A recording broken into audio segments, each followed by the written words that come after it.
माहेरची चवमध्ये तुमचं खूप खूप स्वागत आहे. आज मी परत एक नवीन डिश घेऊन आलेली आहे तुमच्यासाठी.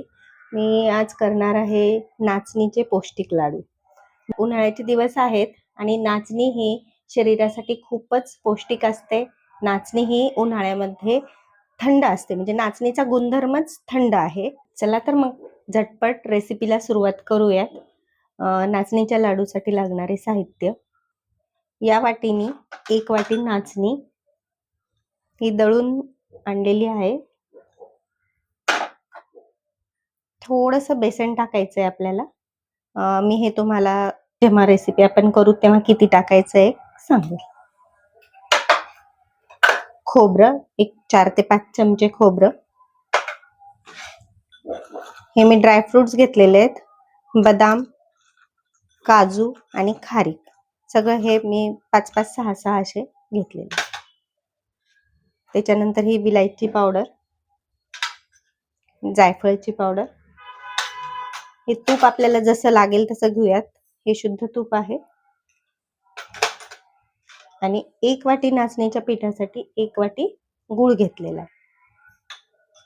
नाचणी ही सर्वच वयातील लोकांसाठी अगदी पौष्टिक असते. लहानांपासून ते मोठ्यांपर्यंत नाचणी ही पौष्टिक आहे. गॅस पेटून घेतलेला आहे मी. आता त्याच्यामध्ये आपण 1 चमचा तूप टाकलाय. अजून एक अर्धा चमचा टाकते. 1.5 चमचा तूप टाकलाय. पहिल्यांदा आपण बेसन टाकून घेऊयात, कारण बेसनाला भाजण्यासाठी थोडासा वेळ लागतो. तूप गरम झाल्यावर आपण बेसन टाकून घेऊ. मी साधारण 2 चमचे बेसन टाकलेलं आहे. बेसन आपण छान फ्राय करू. बेसन मी आधी ह्याच्यासाठी टाकले कारण बेसन भाजायला थोडासा वेळ लागतो. तुम्ही पाहू शकता बेसन छान भाजलेलं आहे. मस्त लाल रंगावर आलेलं आहे. ते एवढं बेसन भाजलंय छान. त्याचा मंद मंद छान मस्त सुवास सुटलेला आहे. आता त्याच्यामध्ये आपण हे नाचणीचं पीठ टाकून घेऊ. मी पूर्ण नाचणीचं पीठ ह्याच्यात टाकून घेतलेलं आहे. आपण नाचणी आधी ह्याच्यासाठी नाही टाकली, कारण नाचणी ही लाल असते आणि तिला फार कमी भाजावं लागतं. ती अशी कळणार नाही भाजली आहे म्हणून, करपली जाऊ शकते ती. त्यामुळे बेसन भाजायला जास्त वेळ लागतो, म्हणून मी आधी बेसन भाजून घेतलं आणि मग मी आता ही नाचणी टाकली. आता हे जसं आपल्याला थोडं थोडं ह्याच्यानुसार तूप लागेल तसं आपण थोडं थोडं तूप टाकत जाऊ. सगळं तूप एकदम यामुळे मी टाकलं नाही.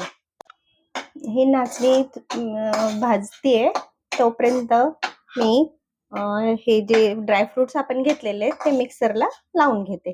ते फक्त थोडेसे फिरवून घ्यायचे, बारीक पूड करायची नाहीये आपल्याला.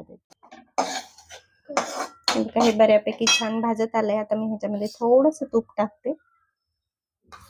साधारण अजून 1 चमचा तूप टाकलंय.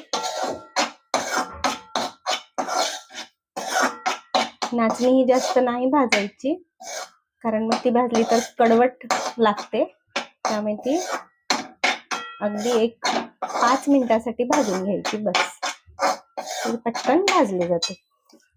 हे भाजत असतानाच मी हे ड्रायफ्रुट्स काढून घेतलेले आहेत. मी जास्त बारीक पूड नाही केलेली आहे, कारण हे खाताना लाडवामध्ये जेव्हा असं लागते ड्रायफ्रुट्स तर मुलांना पण खूप छान वाटतं, क्रंचीनेस येतो त्याच्याने, म्हणून मी हे ठीक आहे. आता आपण ह्याच्यामध्ये ड्रायफ्रुट्स टाकून घेऊयात.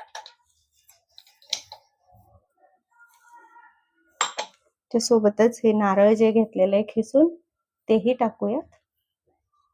सगळंच नारळ टाकून हे 1-2 मिनिटं परतून घेऊयात आपण. फक्त ह्याच्यामध्ये ही विलायची पावडर टाकूयात, जायफळ. आता हे मिक्स करून घेऊ छान.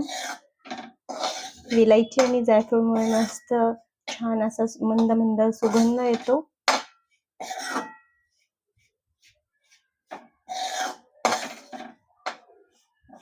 नाचणीने आपले हाडं सुद्धा बळकट होतात.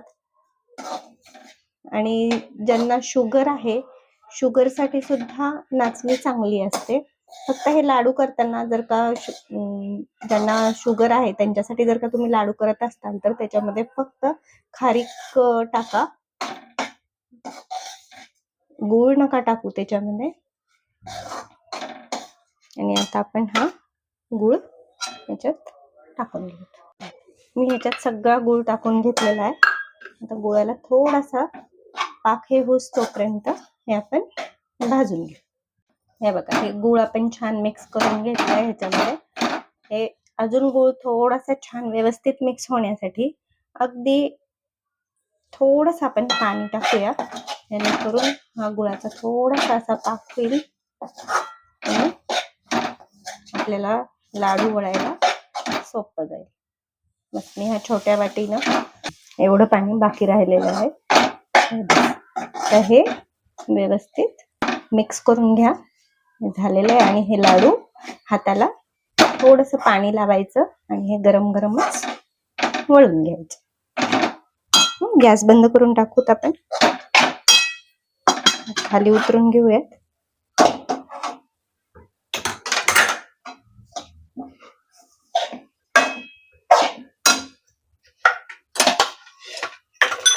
त्याला थोडंसं पाणी लावूत, जेणेकरून ह्याचा चटका नाही बसणार. याचे लाडू खूप सॉफ्ट होतात आणि छान होतात. हे बघा, आणि इझिली वळलेही जातात. जर का तुमच्या जवळ गुळाची पावडर असेल ती जरी टाकली तर मग ते मिक्स करणे म्हणजे पाणी टाकावं नाही लागणार त्याच्यासाठी. तुम्ही साखर टाकूनही करू शकता, पण साखरेपेक्षा गूळ पौष्टिक आहे, त्यामुळे गूळ वापरून करा. किंवा मग तुमच्याकडे जर का खजूर पेंड असेल तर तेही तुम्ही वापरू शकता. हे सगळंच पौष्टिक आहे. हे बघा, हे नाचणीचे मस्त पौष्टिक लाडू तयार आहेत. थँक्यू.